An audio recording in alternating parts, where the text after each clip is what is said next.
तो एक big picture हो गई। अब हम थोड़ा इसको स्क्रूटनाइज करते हैं, थोड़ा इसको और डिटेल में समझते हैं। हमारे साथ जुड़ रहे हैं Indian institute of foreign trade के vice chancellor professor Rakesh Mohan Joshi. Sir, आपका बहुत बहुत स्वागत है। तो मैंने दर्शकों के सामने एक मोटा मोटा सिनॉप्सिस तो सर बना दिया है।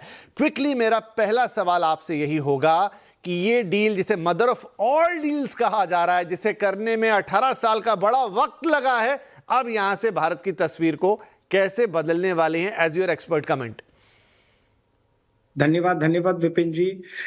देखिए कि ट्रेड डील वैसे तो होते रहते हैं, बहुत सारे भारत ने किए हैं। हाल ही के वर्षों में हमने लगभग 19 ट्रेड डील किए हैं।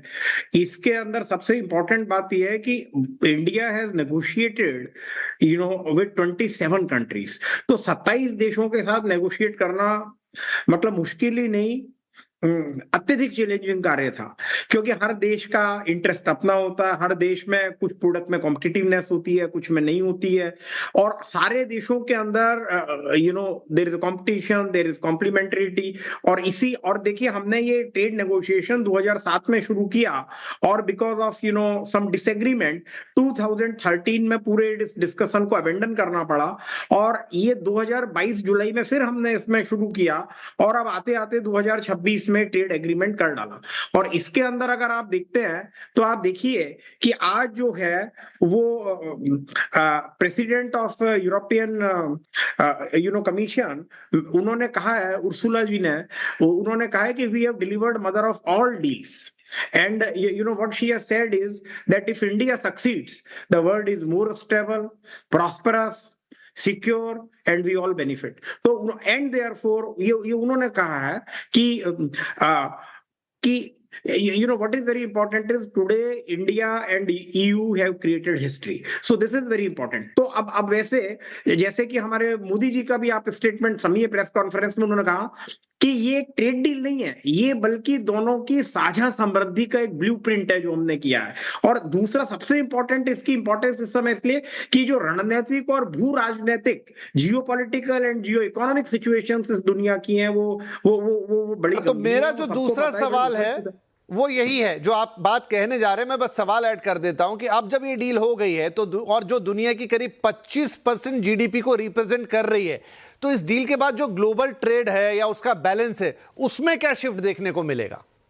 नहीं, देखिए, ये बहुत इंपॉर्टेंट है। अभी इसमें देखिए, हमारा 2 बिलियन का 200 करोड़ की लगभग पॉपुलेशन है, 185-190 करोड़ की पॉपुलेशन है भारत और यूरोपियन यूनियन को मिला के, 1/4 of the total global economy. तो इसका इतना बड़ा बाजार जो मिलेगा, इंटीग्रेटेड बाजार और एक फ्री ट्रेड जोन जो मिलेगा बोथ यूरोपियन यूनियन उन देशों को और भारत को, तो ये मेरे ख्याल से अभूतपूर्व है। ये अभूतपूर्व है, क्योंकि आज तक 2 बिलियन का एक इकट्ठा बाजार कभी हुआ नहीं।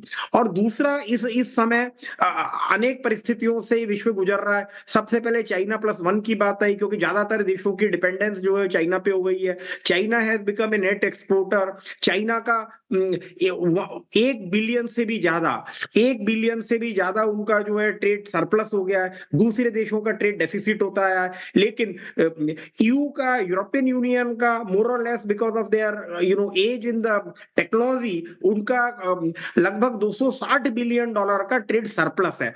भारत का ट्रेड डेफिसिट है लगभग $260 बिलियन का हमारा ट्रेड डेफिसिट है। तो ये तो कॉम्प्लीमेंट्रिटी है, हमारे बीच में कॉम्प्लीमेंट्रिटी है।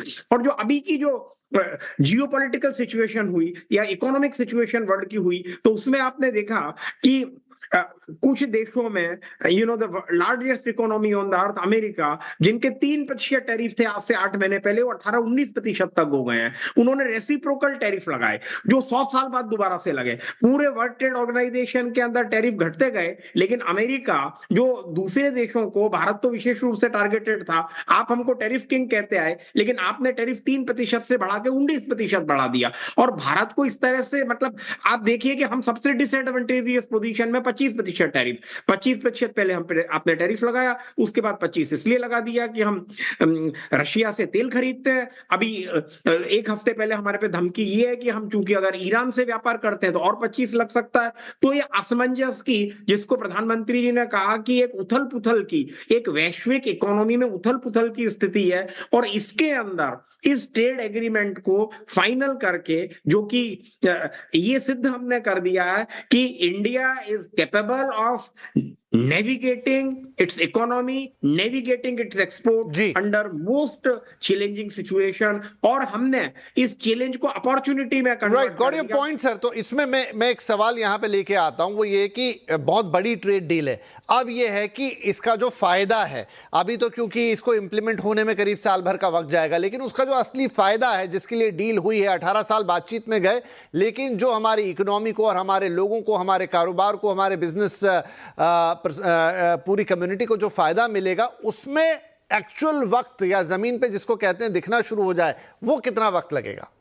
नहीं देखिए, एग्जैक्ट तो इसमें जैसे आपने बताया कि इसमें लगभग 1 साल लग सकता है, 1 साल से ज्यादा ही लगेगा, कि जिसके अंदर इसको लीगल वेटिंग होगी, इसका रेटिफिकेशन होगा, है ना, यूरोपियन पार्लियामेंट में होगा, फॉर इंडिविजुअल कंट्रीज के पार्लियामेंट में होगा। लेकिन from day one sentiment, specially sentiment exporters के और इंपोर्टर्स के भारत में और यूरोप में डे वन से बदल जाएंगे, आज ही से बदल जाएंगे, क्योंकि लोगों के अंदर एक ऑप्टिमिज्म आएगी। और ये सबसे बड़ी बात ये है कि मोर देन द कैलकुलेशंस जो हमने की हैं, उसके अलावा सबसे बड़ा ये कि एक सिग्नल उन लोगों को देगा जिन्होंने हमारे ऊपर ज्यादा टैरिफ लगाया है, क्योंकि भारत के पास अब अल्टरनेट बाजार है। और अभी तक का क्या होता है कि जैसे अगले 6 महीने तक का एक्सपोर्ट का ऑलरेडी एक्सपोर्टर्स के पास टारगेट होता है, मार्केट फिक्स होते हैं, आगे का वो अभी से प्लान कर पाएंगे, उस बाजार में किस तरह की रिक्वायरमेंट है वो कर पाएंगे।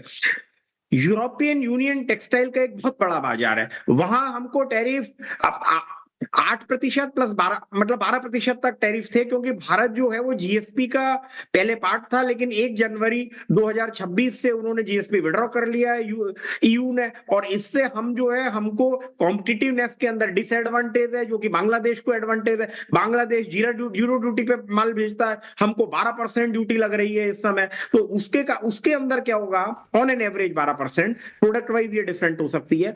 तो हमको एक लेवल प्लेइंग फील्ड मिलेगा, और हमारे जो प्रोडक्ट कॉम्पिटिटिव नहीं थे वो कॉम्पिटिटिव हो जाएंगे। सबसे टेक्सटाइल इज वेरी इंपॉर्टेंट।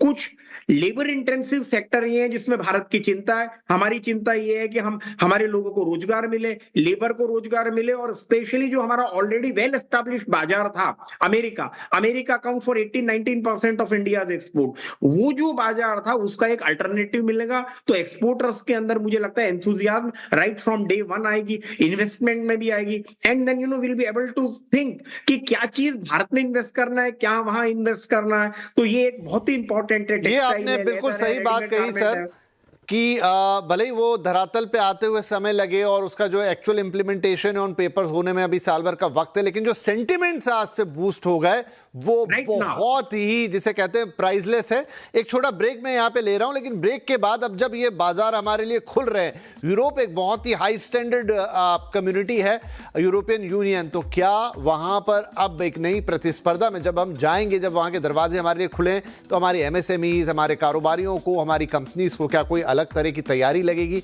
क्या वो स्टैंडर्ड मैच कराने में, और जब वहाँ की कंपनियाँ यहाँ आएंगी तो क्या इंडियन कंपनीज को उनसे मुकाबला करने के लिए अपने स्टैंडर्ड्स को और ऊपर उठाना पड़ेगा? तो इन ऑल इसमें किस तरह से